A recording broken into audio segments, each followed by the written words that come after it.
Une nouvelle affaire éclabousse l'enseignement catholique français. Le directeur du lycée privé Notre-Dame d'Espérance à Saint-Nazaire a été suspendu vendredi 21 mars. Selon le diocèse, il aurait eu un comportement inapproprié auprès de lycéennes. Il avait fait des caresses ou quoi quand il leur parlait. Il y en a une, il a touché le visage, une l'épaule.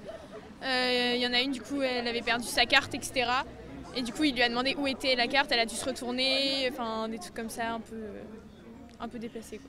Les faits auraient eu lieu lundi dernier lors d'un voyage scolaire de 3 classes de seconde à Paris. Le directeur de l'école aurait rejoint l'hôtel où logeaient les élèves sans prévenir personne et serait passé dans la chambre des filles.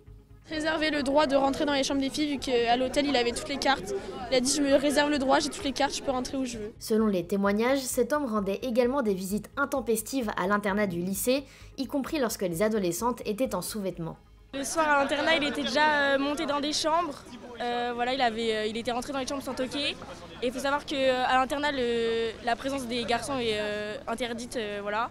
La directrice de l'internat, elle lui en avait parlé, elle avait dit qu'il n'avait pas le droit, etc., de rentrer. Et il a dit que c'était son lycée, qu'il faisait ce qu'il voulait clairement. Un signalement a été effectué par le rectorat de Nantes. Le parquet a ouvert une enquête afin de recueillir les témoignages et de qualifier pénalement les faits reprochés.